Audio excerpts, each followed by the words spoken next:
stores are selling the cheap stuff. And that's not all. Drywall Screws big box stores are $6.47 a pound. At DIY, only $4.99. Plus, DIY has the largest selection of mobile home parts and accessories anywhere. From carpet to doors, get the DIY supplies you need for less. The DIY Home Center Outlet. We are your building material closeout store. 2191 Northwest 10th Street, just 2 miles east of I-75.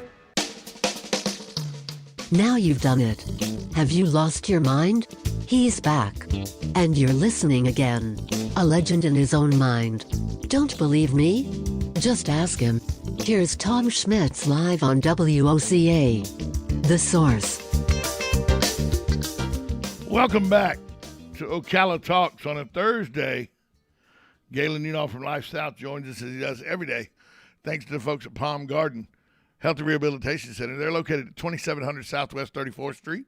They offer skilled nursing, physical, occupational, and speech therapy. If you have any questions you want to ask Palm Gardens, give them a call, 352-854-6262. That's 352-854-6262. We'd also like to thank Penn Flooring, family-owned and operated, serving Marion County for over 30-plus years. Penn Flooring is a full-service flooring company dedicated to finding the best solution for your flooring needs. They have experience in both commercial and residential flooring. Go see their amazing showroom at 1201 Southwest 17th Street here in Ocala, or give them a call at 352-351-3420. And, of course, Just Shipped. Just Shipped is flip the script on shipping. You know, before Just Shipped, you had to take your item, buy a box, buy a packaging for it, buy wrap for it, tape for it. Then you had to go stand in line at the post office or the UPS store, costing you not only money but valuable time. And time is money, as we all know. Well, now you have an alternative. Just Shipped. Go to justship.net, set up an appointment for them to come pick up your item for a small pickup fee plus postage. They take your item. They do all the package work. They get the box. They do all the bubble wrap. They do all the taping. They go stand in line at the post office or the UPS store, saving you not only that precious money that you bought the wrapping stuff with and everything, but your time as well, and your time is money. So let Just Shipped save you time and money by flipping the script on shipping. Go to justship.net for more information. Galen, you were talking as we went to break about fans, and then I saw this come across the one of my feeds. It's from Saturday Down South, but it's also on ESPN.com and on FoxSports.com. And it's from a blogger that follows the University of Texas football program, and he goes, anybody else here in Sarkeesian wanted to lose the Arkansas game? And the gist of it is that Sarkeesian thought his guys were having a big head about how impressive they had won their first three games. And so he purposely tanked the Arkansas game to get a loss on Texas' schedule so that it would get their attention so they'd be ready for the Oklahoma game. That's a blogger writing that, and blogger in college football terms is really a homer fan usually. So, I mean, fans are just fanatics. They're nuts. Well, I mean, that's the dumbest thing I've ever heard. And again, if you've ever been close to any football coach. Nobody loses on purpose. I know you've coached. Nobody loses on purpose. Nobody. There's no such thing as moral victories, none of that. You play to win the game, and that's it. And you know, before the break, you said something really interesting to me. And part of being a fan of a team, and I'm not talking a bandwagon fan, I'm talking about your attitude changes whether your team wins or loses. Like your outlook on life is different whether your team wins or loses, and a piece of you dies when they lose a championship, right? Yes. A piece of you, I'm sure, died when the Falcons blew that 28-3 lead. 100%. Right? For me, I was 16 years old, and a piece of me died when the Red Sox lost to the Mets. When Billy Buckner booted the ball in Game 6 to get a Game 7. We don't need to go through it all. We know we lost Game 7. We don't need to rehash it. But that is what makes you a fan. You know, you're not a fan because you buy a shirt. You're not a fan because you go to a couple of games. Or, I was there when they won championships. What makes you a fan is when you were part of a squad that went, 0-16, and Steve Spurrier was there. We lost Galen. He must be in that area of the prairie. Galen, are you there? Doug Williams. Galen, we lost you for about half a second, half a minute. What we heard was 0-16 with Steve Spurrier.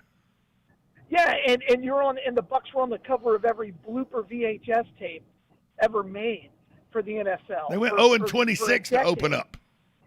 And they had arguably the ugliest uniforms on the planet, right?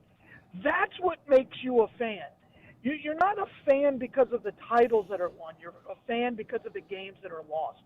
And I'm a big believer that a good fan, the wins don't feel – they feel good, but the losses hurt so much more than the wins feel good. I'll Do tell you you, agree with that? I'll give you a prime example that says exactly what you're saying. Okay? The Braves for 15 years were pretty good. They won the division 15 years in a row. They won a World Series. Best They team were in baseball for 15 years. They were constantly in the playoffs and everything. And I was a Braves fan, but not because of that. The one memory I have, any time I think of being a Braves fan and the sacrifice of being a Braves fan, I immediately think of July 27th, 1985. Rick Camp was on the bump. We were playing the New York Mets. Hubie Brooks, Darryl Strawberry, Gary Carter, back to back to back. Home runs in the third inning, after the Mets had already batted around in the first inning. The game in the third inning is now 11-0, and 11-0 the New York Mets. The Mets win the game 19-2. And the reason I vividly remember it is I was so jacked to go to this game because the Braves couldn't lose on my birthday. Oh, boy. Not only did they lose, they got embarrassed. But I stayed through the entire 9 innings. I've been in the stadium where you look around and you're like, wow, I'm one of like 200 people here. Oh, the Braves that day may have had 3,100, 3,200 people in the entire stadium. Yeah. And again, that's when you earn your right to be a fan, because I am a big believer that you have to earn that. You have to put in that pain.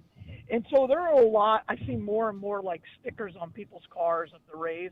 How many of them there when they signed Wade Boggs? You know what I mean? How many of them were there to get the orange baseball on opening day? I have an orange baseball. That was given out on opening day. Yeah, but opening day, everybody was excited. I'm talking year 4 when they decided they were going to hire Jose Canseco. Oh yeah, and when they were still the Devil Rays. Right, when they were terrible, and I mean, they were god-awful bad. That's when you earn your stripes to become a true fan. You know, how many people are going to the Orioles right now, sitting in Camden Yards? Those are true fans. 3,500 people. Those are true fans. To me, that's the kind of person you want to go up and you want to shake their Anybody hand. That you see wearing a Jacksonville Jaguars shirt or hat out in public, that's a real fan. Well, no. Now they're hip again because of Trevor Lawrence. We'll see if Trevor Lawrence is what he's like in 3 years. If he walks around because if his brain has to carry around in a bag. Any guy that walks around and tells you, look, they're not good this year, but the coaching staff is working hard. They're going to improve. They'll be, within a year or two, competing again for championships in the conference, and they'll be in national conversation again. Anybody that tells you that about Florida State University is a real fan. They're delusional. They're delusional, but they're a real fan. Yeah, my son was at the, was planning on going to the game this weekend. I think, is it this weekend or next weekend? And he said, Dad, I have to go. He goes, I may leave at halftime. He says, but I have to go. Got to support my school. And I'm like that. And I told him, I said, that's right. You have to earn it. He wasn't a Florida State fan before he went to Florida State. Right? Going to college is a little different, too, because you're surrounded by that school and you have pride in your school. But you don't become a fan of a football team until you're sitting in the fans and you're getting your butt kicked by Jackson State. And he'll remember, and I told him, I said, you'll remember that game for the rest of your life. Look, the game I said, and when they win a national championship again, all you'll remember is how bad you felt after that loss. The game I remember the most. The game I remember the most that I attended, a Florida game that I remember the most, was a loss. and it was a loss that they shouldn't have lost. Absolutely. And I'll tell you when it was. It was Thanksgiving weekend of 1994, the choke at Doak. 31-31 loss by the University of Florida. I'm in the student section of Florida State, and I'm giving them the business. And then Florida loses that game 31-31. Well, it just makes it. So when I think about that game, I think about Warwick Dunn and how it's his greatest performance as an athlete. And I think about Warwick Dunn and how he just kept embarrassing the University of Florida. It was his greatest performance as an athlete. No, Right, I have to disagree. Oh gosh. His greatest performance as his greatest performance as an athlete. Thad Bugby decided to actually give him the ball on that swing pass over and over and over again. But his greatest 5 and 6 players. But his greatest performance as an athlete, and I know what you're saying. You mean his on-field performance. I get that. Yeah, it's what he's done off the field. His greatest performance as an athlete was stuff he did off the field. It had nothing to do with the game of football. Absolutely, okay? Absolutely. And Warwick Dunn may be one of the 3 or 4 best humans walking the face of the earth. He is Tim Tebow without all the credit in the Heisman Trophy in a lot of ways. And 100%. How many houses has he built for people? Faith. I mean, he gives houses away every year. And he doesn't talk about it. No. I'm a huge Warwick Dunn fan. I don't like Florida State University at all. I hung out in his hotel room after the national championship. I don't like. But when I think of Florida State, I don't think about the national title. I think of wide left. Yeah. Wide right. Right. Yeah. Wide left. I don't like Warwick Dunn at all. Okay. But Oof. I mean, I don't like Florida State That's at all, like but I like Warwick Dunn. Like No, I mean, I don't like Florida State, Tebow. but I like Warwick Dunn. Oh, Hey, okay. Galen, where's the Bloodmobile today? Bloodmobile today, we're actually at the Walmart out there on 200 as if you're going to Citrus. Come by and see us there. But as always, we're right there on the boulevard, 1607 East Silver Springs Boulevard. Give the gift of life. Talk to you tomorrow, Galen. We'll be right back after this timeout. RoofMax is a revolutionary green roofing solution that can